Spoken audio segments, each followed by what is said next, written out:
তীব্র গরমে মাসে একদিন এভাবে সময় হাতে নিয়ে ঘরবাড়ি পরিষ্কার করে ক্লান্ত হয়ে পড়লাম।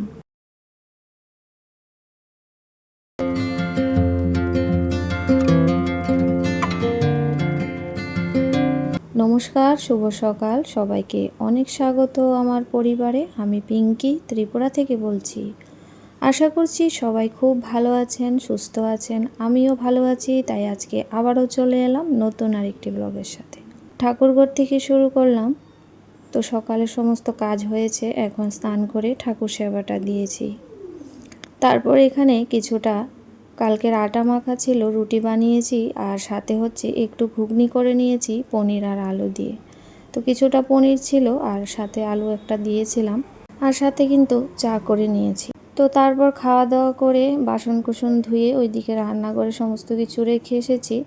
এসে ভাবলাম যে আজকে ঘরদোরগুলা ভালো করে পরিষ্কার করে নিই। তো এমনিতেও গরম, দুপুরবেলা স্নান করতেই হবে আবার। তারপর মাথার মধ্যে চুলে হচ্ছে অ্যালোভেরা জেল আর পেঁয়াজের রস লাগিয়েছি। তো অনেক দিন ধরেই লাগাবো করছি, কিন্তু সময় আর হয়ে উঠছে না। তো প্রত্যেকটা ঘরে কোনায় কানায় দেখলাম মাকড়সার আঁশ হয়ে আছে। তো সেই জন্য ভাবলাম আজকে পুরো ঘর বাড়িটা কিন্তু প্রত্যেকটা রুম আর বাইরে ঘরে সব এভাবেই ঝেড়ে নেব। তো ঘর ঝাড়ার যে লাঠিটা সেটা কোথায় রেখেছে জানি না, খুঁজে পাচ্ছি না। তারপর এখানে ছোট একটা লাঠির মধ্যেই এই নারকেল পাতার ঝাড়ু একটা বেঁধে নিয়েছি। নারকেল পাতার ঝাড়ু বেঁধে নিয়েছি, আর এটা দিয়ে কিন্তু বেশ ভালোই পরিষ্কার হয়। আর আগে তো এইভাবেই ঘর বাড়ি পরিষ্কার করতাম। আর কাজ করতে করতে ভীষণ হাঁপিয়ে গেছি। আসলে অফ ক্যামেরাতে অনেক কাজ করেছি, যেটা না অন ক্যামেরায় করেছি। তো সমস্ত কিছু তো মোবাইল হাতে নিয়ে নিয়ে করা যায় না, সেজন্য।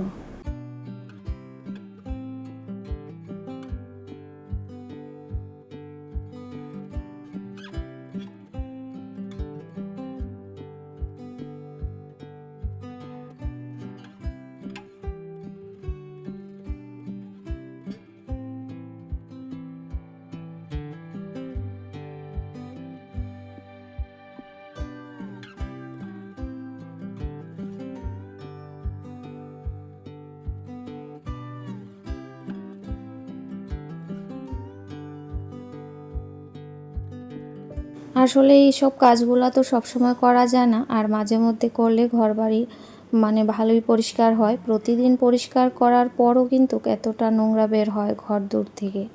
আসলে মাঝে মাঝে এরকম একটু ফার্নিচার আগে পিছে করে ঝাড়পোছ করলে অনেকটাই নোংরা বের হয়। আর এই পাশে যে ড্রয়িং রুমের সোফাগুলি ছিল সেগুলা কিন্তু আমি একটু টেনে ভালো করে ঝাড় দিয়েছিলাম। তো কতটা নোংরা হয়েছে। তো সোফাগুলো একটু টেনে নিয়ে ঝাড় দিলে তারপর মোছাটাও হয়ে যাবে। আর না হলে না, সবসময় তো এরকম করা যায় না। তার ফলে সাইডের মধ্যে কিন্তু অনেক ধুল বালু মাকড়সার আর জমে গিয়েছিল। তো সেই ফাঁকে ঝাড়ুটা দিয়ে ভালো করে একটু ঝাড়াঝুড়ি করে নিলাম।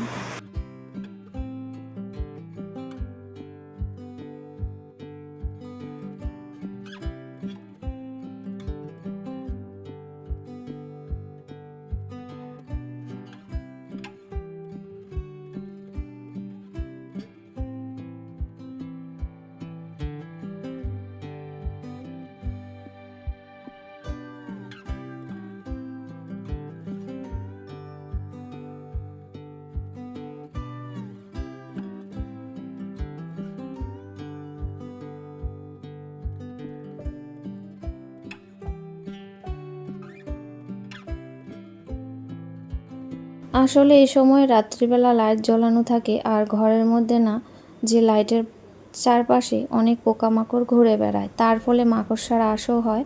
আর সেই মাকড়সার আঁশের মধ্যে কিন্তু পোকামাকড় জালি বেঁধে থাকে, আর সেগুলো আবার কিছুটা সোফায় বা বিছানায় পড়ে থাকে। তো সেগুলো তো আর প্রতিদিন ঝাড়া যায় না, কিন্তু মাঝে মাঝে ওই চোখে পড়ে ঝেড়ে দিই। কিন্তু আজকে সারা বাড়ি, তারপর সিঁড়ির ওপর নিচ সবটাই কিন্তু ঝেড়ে নিয়েছি।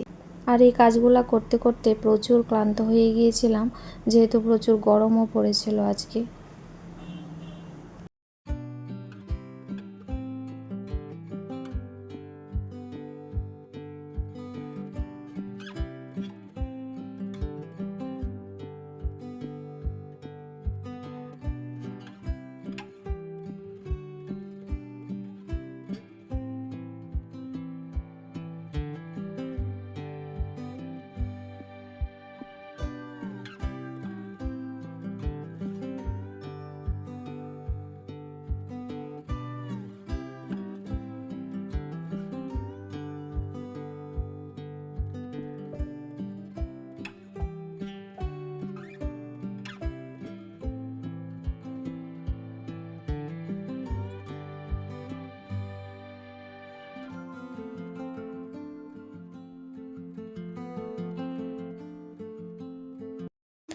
আর ঘরদোর পরিষ্কার করার পর দেখুন কতটা নোংরা বের হয়েছে। তারপর কিন্তু সিঁড়ির উপরে চলে গিয়েছিলাম।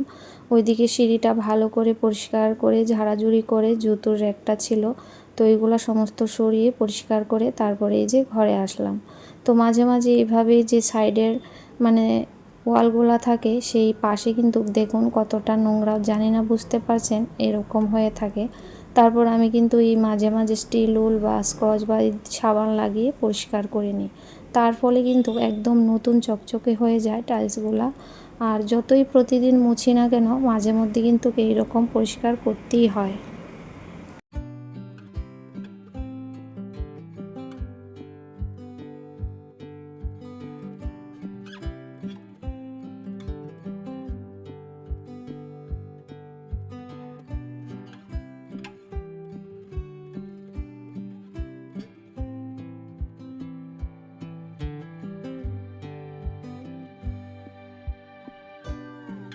তারপরে এই যে সব ঘর দোরগুলো আস্তে আস্তে করে সবটাই কিন্তু মুছে নিয়েছি।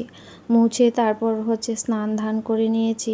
আর আরও এক্সট্রা অনেক কাজ ছিল সেগুলো করে নিয়েছিলাম, কি বলবো।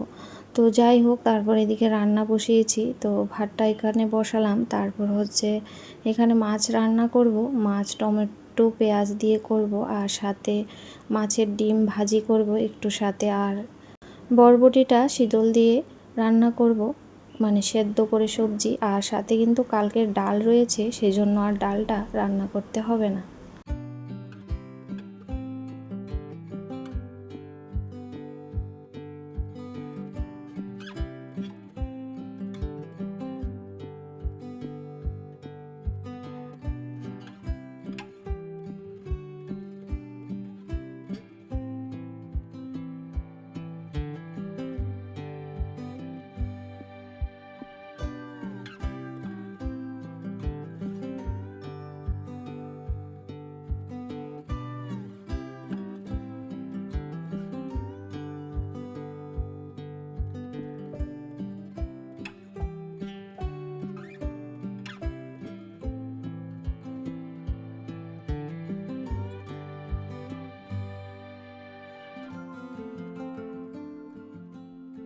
ওই ঘর বাড়ি পরিষ্কার গোছগাছ করতে করতে তারপর কাপড় চোপড়ও ছিল, বেডশিটটা তুলে নিয়েছিলাম ড্রয়িং রুমের, তো ওইগুলো তুলে কাচা ধোয়া করে নিয়েছিলাম। আর সেইগুলো সেরে আস্তে আস্তে প্রত্যেকটা কাজ আমার কিন্তু প্রায় 3 ঘন্টা লেগে গিয়েছে।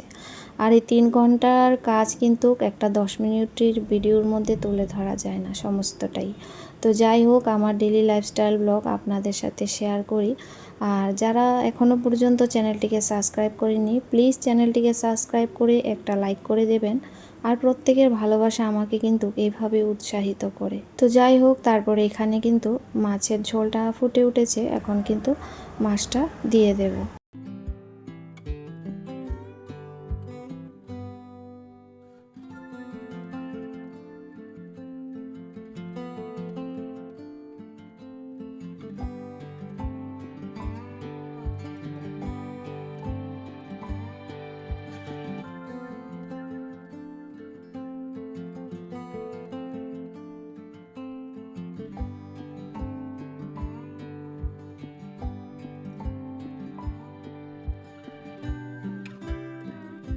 তো এখানে মাছের ঝোলটা আমার ফুটে গিয়েছিল। আর এই সময় তো ধনেপাতা আর আমাদের এখানে পাওয়া যায় না, কিন্তু বিলেতি ধনেপাতাটা দিলেও কিন্তু মন্দ হয় না, ভালোই লাগে। তারপর ওইদিকে একটু মাছের ডিমটা একটু সেদ্ধ করে নিয়েছিলাম। তারপরে এই যে বেগুন আলু পেঁয়াজ দিয়ে হচ্ছে মাছের ডিমটা ভাজা করে নিচ্ছি। তো এই করতে করতে না শরীরটা আজকে মানে একটু কাজ একটু বেশি হয়ে গিয়েছিল। তারপর শরীরটা কিন্তু বেশ খারাপ হয়ে পড়েছিল। তো যাই হোক, তারপরে তো ঠিক হয়ে যাবে আস্তে আস্তে।